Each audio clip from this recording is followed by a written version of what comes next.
unusual name for a graveyard. But down here to my right where the church is, originally was an old warehouse that stored grain. So I got the name Granary. Now, at one time you could have someone buried here if you had a family member buried here. That's no longer true today. But what's interesting, if you look up here to my right, or anywhere actually, not everywhere, but look up here to my right, mostly in the sunlight. Compare these gravestones with gravestones in your town. What's the difference? It's always on the west side of the stones. There's no writing on this side. This is the east side of the gravestone. Now this is true in the old graveyards in New England. Now remember, the Puritans believe in life after death. They believe they have God-given rights. And they believe when they die, they want to see God. So they're all buried with their feet facing the east. So the day of the last judgment, they be facing the rising. And that's true in the old graveyards in New England. And if you have old graveyards in your town, please check them out and see. It has to be the older graveyards, as they are here. Now, we have 3 Connecticut governors that are buried here. Not 3 Connecticut. 3 signers of the Declaration of Independence: James Otis, Paul Revere, his 2 wives, 16 children. And over to my left is engraved. The largest stone is Sam Adams. The thinnest stone here to my left is the 5 men died at the Boston Massacre. Now they say, you know, our revolution, or war for independence, keep in mind, we call it war for independence, as they came to call it a revolution. Ben Franklin's parents are buried in the center. Ben Franklin, by the way, is buried in Philadelphia with his wife Martha. He went there around 1723, and he also lived adult life in Philly. And Sam Adams, born in Boston, went to Harvard University. And when I mention his name, what's the first thing you think about? A little trivia for you. Not a trick question. Whose picture is on a bottle of Sam Adams beer? And it's not Sam Adams. It's Paul Revere. It's taken from a painting of the Museum of Fine Arts. They enhanced it. But it's Paul Revere on a Sam Adams beer. Go figure. Well, Sam Adams did own a brewery when he was a youngster. He inherited it from his uncle. He was very bad with finances. He went bankrupt in 4 months. He was so bad in finances that his wife would write in history that she took care of the finances because Sam would give all the money to the revolution. Now you can go across the street to the Beantown pub and have a cold Sam Adams. Look out that window across the street at a cold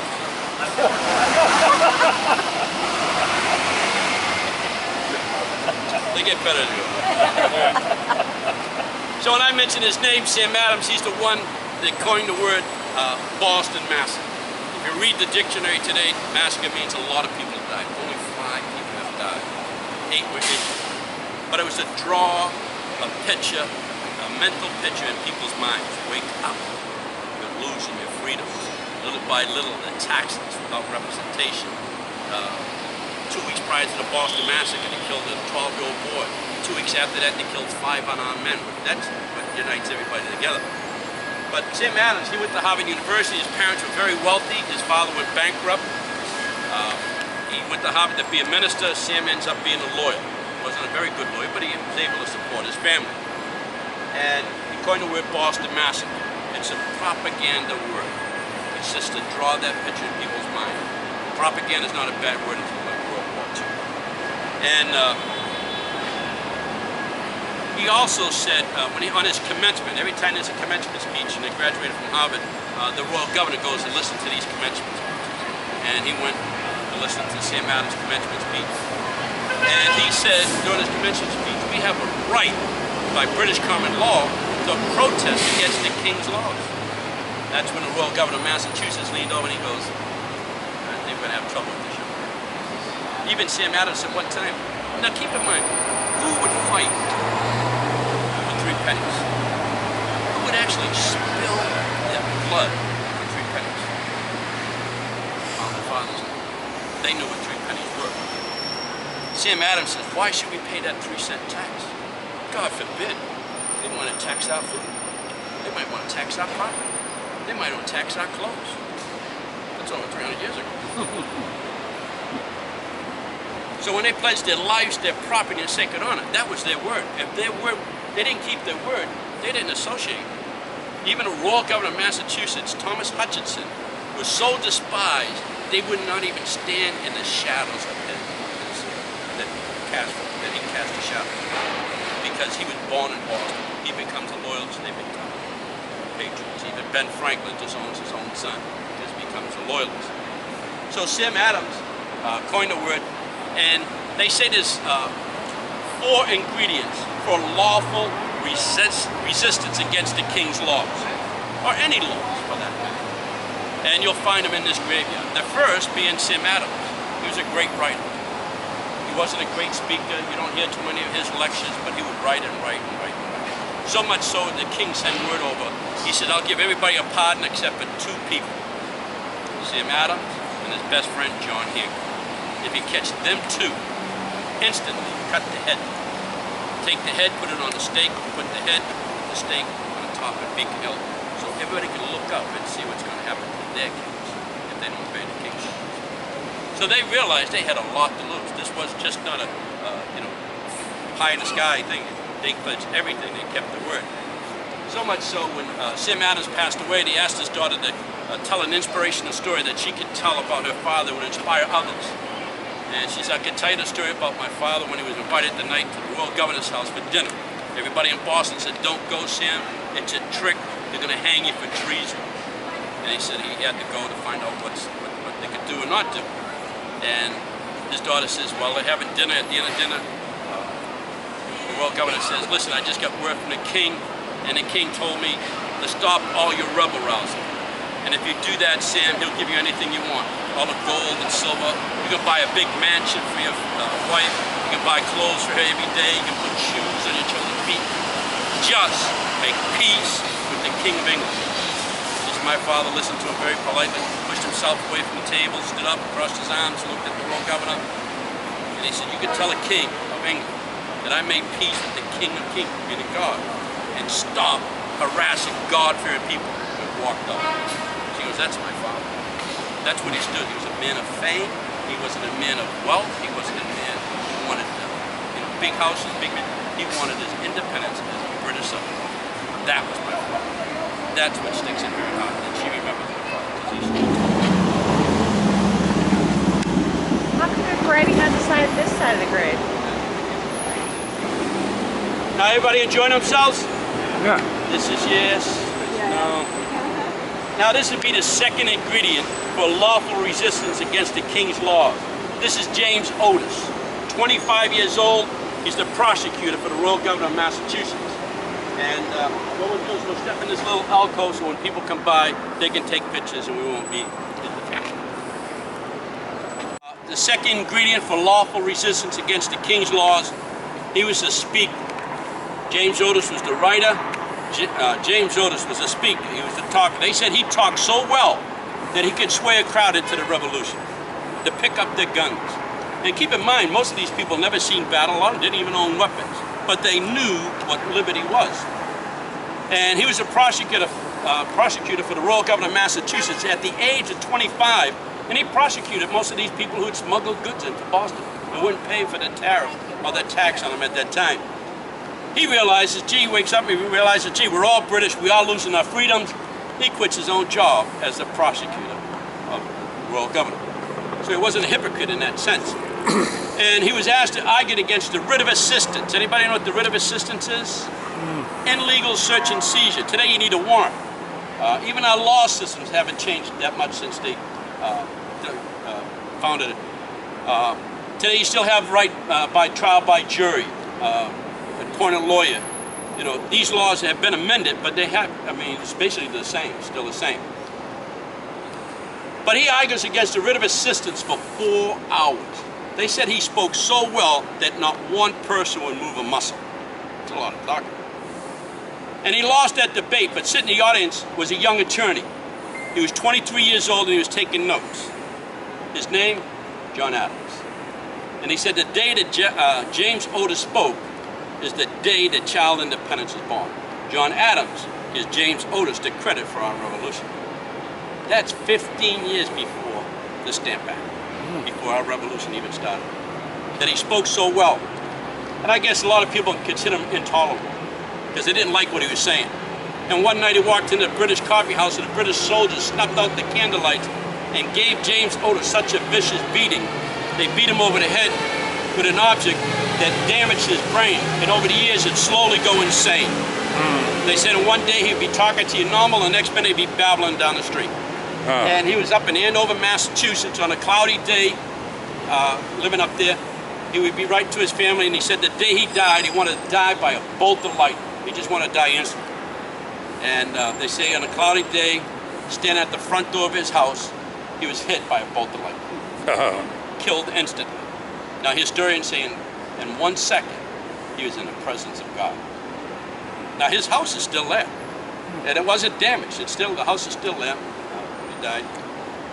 And I don't think that's theologically sound. But we had 9 feet of snow and I had to shovel out my little car and somebody else came along and put their little car in my place. I did pray for them. And, but he'd be the second ingredient, James Otis. Now the third ingredient, you need a financer. And that'd be John Hancock. We'll stand here because it's too much sunlight there and I don't want you wilting away on me. But this tall stone here to my right. Matter of fact, the gravestone for John Hancock and the gravestone for Ben Franklin's parents are fairly new. There were modest graves back then. John Hancock's grave was known as Tomb 16. It deteriorated, and Bostonians took up a fundraiser and we built these new stones for their graves. But John Hancock, wealthiest person in Boston. Anybody know how John Hancock earned his money? Inherited. His uncle owned everything. His parents, his father sent John to Harvard University, graduated Harvard University at the age of 17 as a lawyer. And they said he was a very good lawyer. His father passes away, he goes to live with his uncle. His uncle sees how smart he is, sends him to Europe, learn more about business, and his uncle passes away. John Hancock comes back. He's the wealthiest person in New England at that time. They said he was so wealthy, he would ride around the streets in Boston in 2 carriages. One was his personal carriage, the second one had 4 chests, remember the old big chest, of clothes. They said he would change his clothes every 4 hours. Now, I wish I could, that's why you keep a distance from me. When I take off this waistcoat, it stands up by itself. But he was asked to talk on the 4th anniversary of the Boston Massacre. And he reminded the people, sometimes you gotta act, sometimes you gotta pray, sometimes you gotta fight, and sometimes you gotta die. Freedom is not free. Someone paid for it. And when he pledged his life and his property, he had more to lose than anybody else. Even so, after the Battle of Lexington and Concord, we chased the British back into Boston. There was like 20,000 farmers and blacksmiths surrounding Boston, keeping the British inside Boston, that he found out that the British are going to use his mansion as their headquarters. So John Hancock and a couple of his friends, the other militia, sneak into Boston with 2 4-pound cannons, whereas the British had 16 and 24-pound howitzers, and he bombs his own house. But he had more to lose than anybody. Robert Morris, who gave $2 million. Now, even today, if you go out for a loan, think about this. You go for a loan, you need collateral. If you have no collateral, the bank's not giving you nothing. See you later. The same back then, we didn't get any financing from any other country for like our first 3 years. Until France realizes, gee, hey, they could win this. We can make money off this. And so Robert Morris donates $2 million of his money. Not all, above what he had, but all he had. After the revolution, Robert Morris spent several years in debtor's prison, but you don't hear him complain. I gave everything to the revolution that you guys celebrate your freedom. I'm in debtor's prison and the government never paid him back. But their word was their honor. If they didn't keep the word, their honor was no good. That's the only thing left in a man or a woman's heart is their word. Ben Franklin disowns his own son because his word was no good. He's going to put the king in the throne. He's going to make us indentured servants. We want our liberty. For 5,000 years, even today, folks, people plow the fields with a stick. After 350 years of Pilgrims landing in Plymouth, we put a man on the moon. It's because of the liberty that you could use your mind, your heart, and the freedom to pass it to your children's children. Unheard of in world history. That makes us great. Does it make us arrogant? No. Does it make us perfect? No. We're still working on everything as everybody else. But these are testaments to what they believe in. It's like you're going to buy a house. You don't buy it without a foundation. This is the foundation of this country. You can't keep this country unless you keep the foundation. Woodrow Wilson said, if a nation forgets where it came from, it does not know what it is today, and it doesn't know where it's going. So, 3 ingredients so far. Sam Adams, the writer, James Otis, the speaker, John Hancock, the financer, and of course you need a messenger. He didn't have an iPhone back then. Paul Revere. We'll go up to his grave. Any questions, by the way? He was a silversmith. The pennies, by the way, are copper. He was a silversmith, goldsmith, a bell ringer, bell caster. He was a painter. He was a parodontist. 16 kids, you had to have all those jobs. Now I want to tell you more about Paul Revere when we get to his house in the North End. His home is still there, it dates back to 1680. He bought it in 1770. But 2 things I will tell you about Paul Revere that you might not know about. By 1770, they were buried 4 deep in these graveyards. Now that's prior to having these buildings and fences all around them. So when we have a rainstorm, the rain will wash the topsoils off the graves and the bones that stick to the ground. So Paul Revere got the law changed that people in Boston have to be buried 6 feet under. He also got the law changed that garbage has to be collected twice a week. I wish they'd go back to that.